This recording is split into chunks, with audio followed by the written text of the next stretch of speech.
sekarang sifat masyarakat di negara kita ini sudah mengarah kepada anarkis ya. Saya kira ini juga menjadi perhatian bagi pemerintah daerah ya, bukan hanya dibebankan kepada aparat keamanan. Tapi sekali lagi saya sependapat tadi dengan Mas Ariel bahwa ini menjadi alarm ya, bukan hanya bagi polisi saja, bagi pemerintah daerah juga, pimpinan daerah juga harus bertanggung jawab untuk bagaimana menimbulkan kesadaran masyarakatnya, jangan sampai mengambil melakukan hakim sendiri, apalagi sampai menimbulkan kematian atau kekerasan fisik.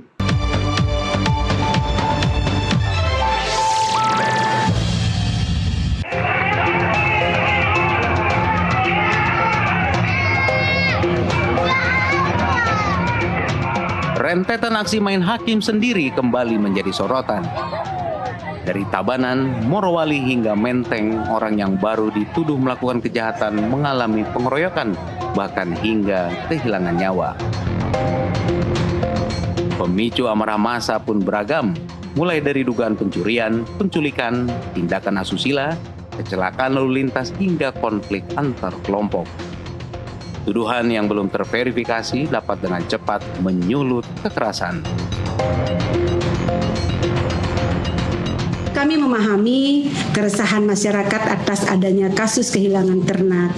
Namun kami menghimbau agar masyarakat tidak melakukan tindak main hakim sendiri. Karena setiap dugaan tindak pidana harus diselesaikan melalui proses hukum yang berlaku. Warga boleh mengamankan terduga pelaku dan menyerahkannya kepada polisi. Namun memukul, menyiksa apalagi menghilangkan nyawa tetap merupakan tindak pidana.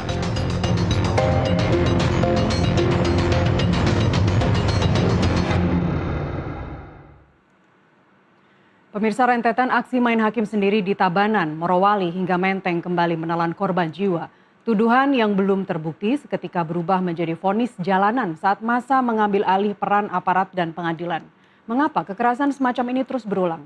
Sudah bersama saya Komjen Polisi Purnawirawan Ito Sumardi, penasihat ahli Kapolri dan Kabareskrim pada periode 2009-2011, dan Hairil Halim, Media Manager Amnesty International Indonesia. Selamat malam Mas Hairil. Pak Ito, terima kasih sudah hadir di NTV Prime. Selamat malam. Selamat malam Mbak Nastiti. Baik.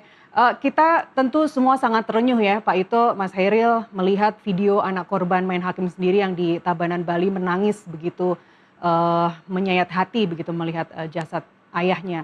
Saya ke Mas Hairil terlebih dulu. Tanggapan Anda terhadap maraknya main hakim sendiri yang dari perspektif HAM?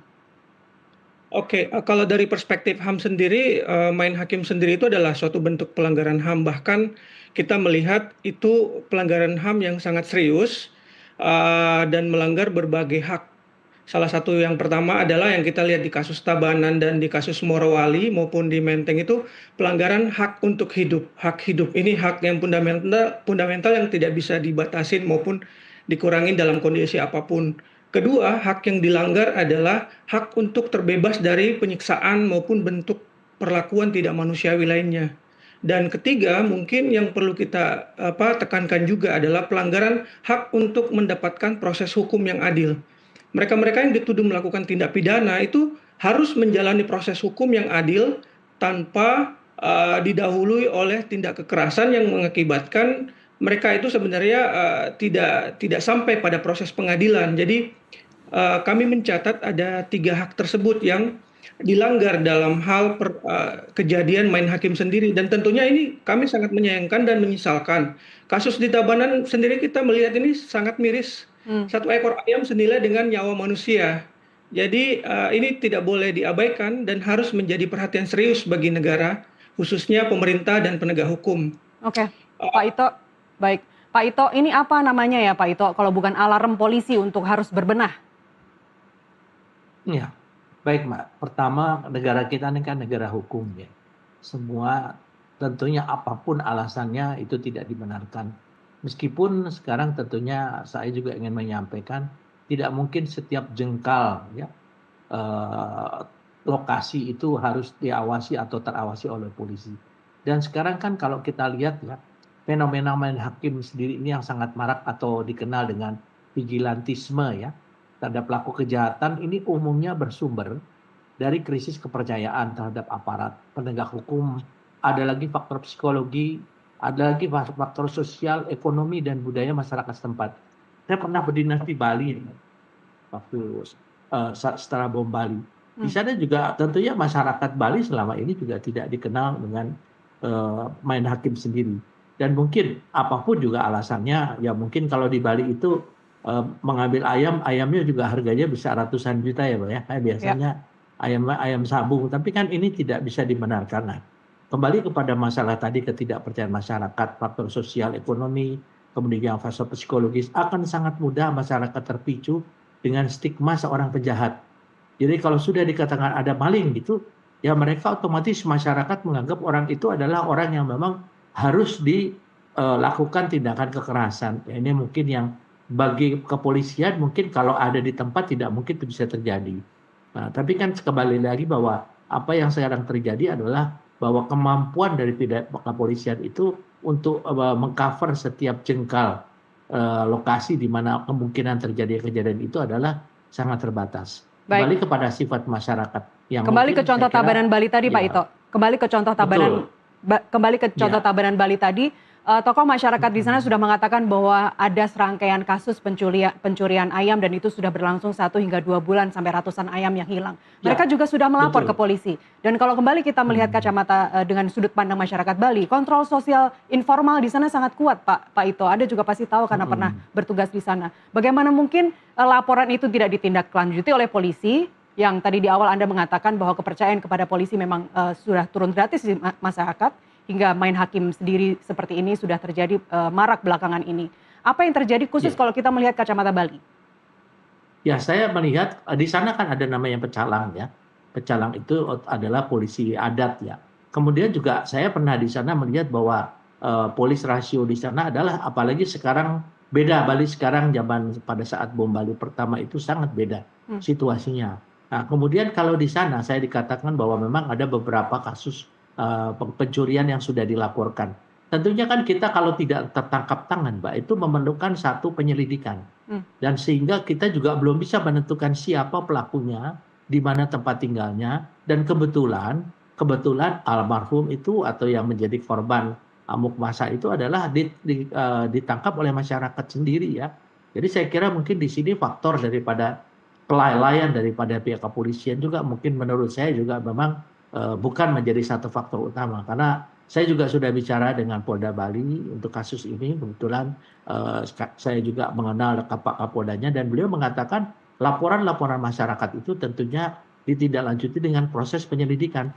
Nah, pada saat kejadian itu masyarakat sudah terpicu dengan kemarahan yang luar biasa sehingga terjadi amuk massa. Begitu serius kasus ini yang di Tabanan Bali sampai ada desakan dari masyarakat untuk meminta Kapolsek Baturiti dan sampai Kapolres Tabanan untuk mundur. Saya bergeser ke Mas Hairil. Tadi Pak Ito bilang kelalaian polisi bukan faktor utama. Tanggapan Anda, Mas Ito?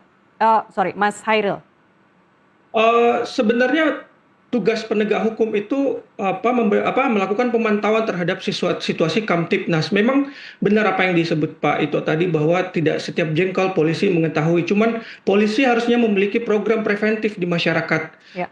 Ini diatur dalam Perkapolri tentang pemulisian masyarakat, yaitu Polmas. Ini yang harus sebenarnya dimanfaatkan oleh polisi, yang dimana melibatkan masyarakat dalam tindakan preventif. Jadi setiap ada kejadian, masyarakat dengan mudah menghubungi polisi.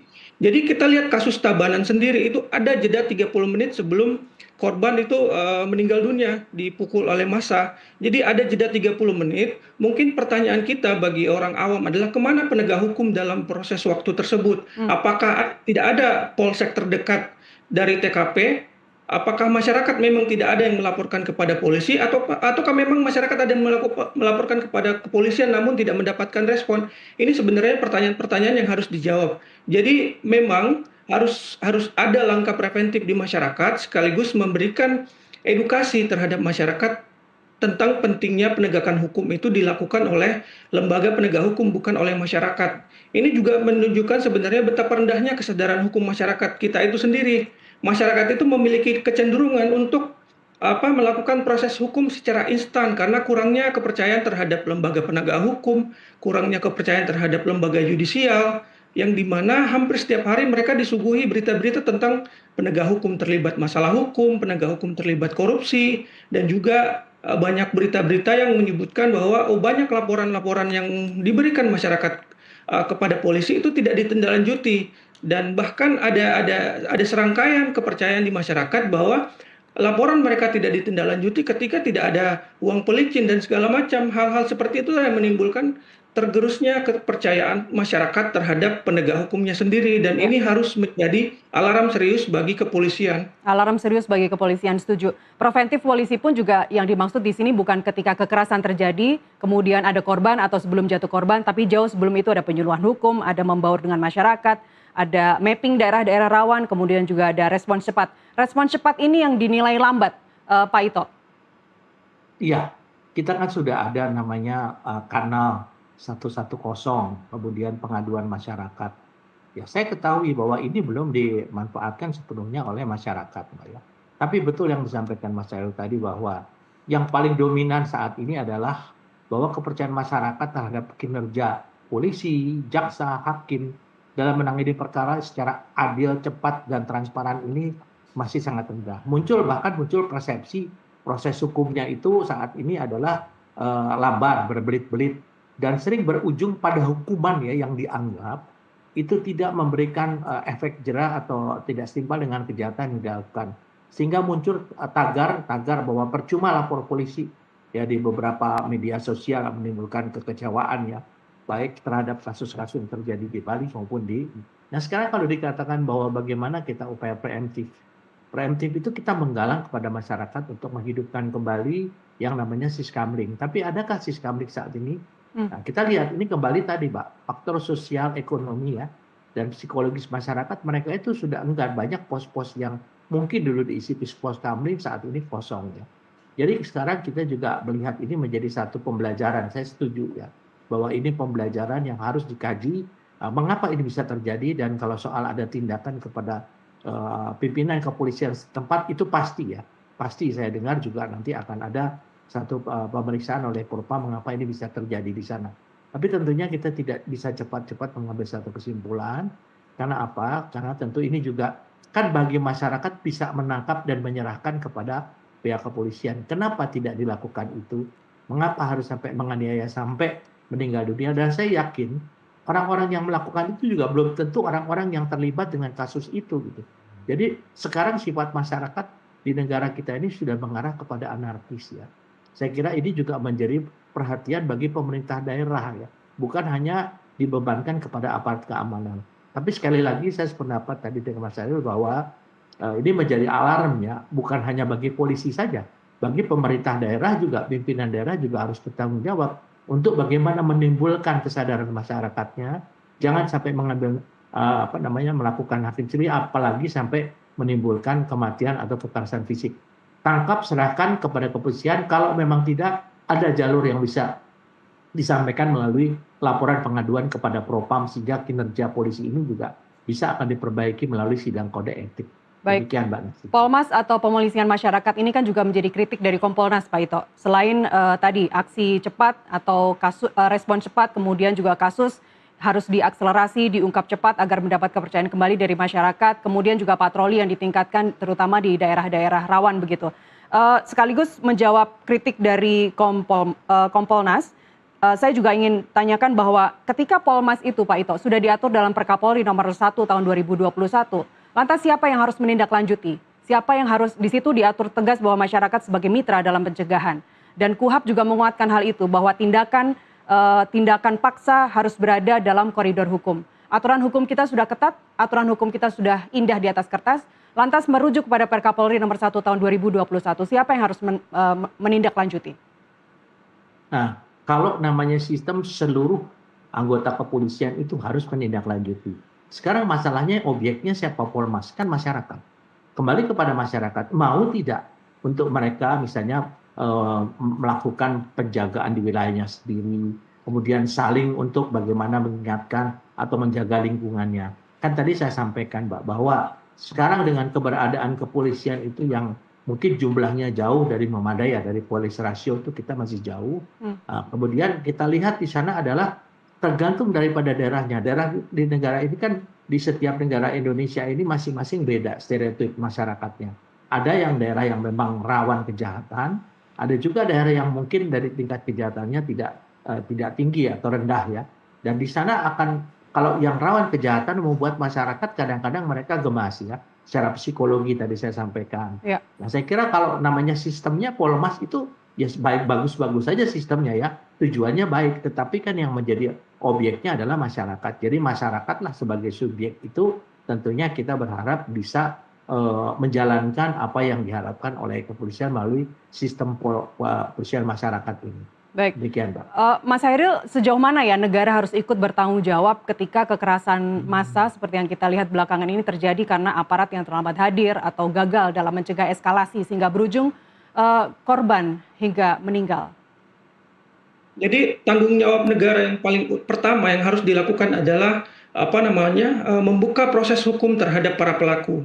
Jadi proses hukum di sini penting untuk mencegah agar peristiwa seperti ini tidak terulang lagi. Untuk mengirimkan pesan kepada masyarakat bahwa tindakan main hakim sendiri adalah tindak pidana yang bisa berujung pada pemenjaraan. Itu pertama. Kedua, harus ada peningkatan rasa aman di masyarakat. Jadi polisi harus meningkatkan patroli, harus sering-sering turun ke masyarakat untuk memberikan rasa aman kepada masyarakat. Karena aksi copet, aksi begal dan segala macam pencurian itu juga menjadi salah satu faktor yang valid yang harus didengarkan dari masyarakat sendiri. Selain itu kita juga menuntut pertanggungjawaban negara untuk memperhatikan keluarga korban. Kita melihat sangat pilu mendengar tangisan anak dari korban yang di Bali, di Tabanan itu, dan itu harus ada tanggung jawab negara di sana. Selain itu, penting juga untuk diusut oleh negara jika ada faktor kelalaian aparat di sini. Kita lihat di Tabanan tadi ada jeda 30 menit. Di kasus Matraman juga itu tidak langsung terjadi begitu saja.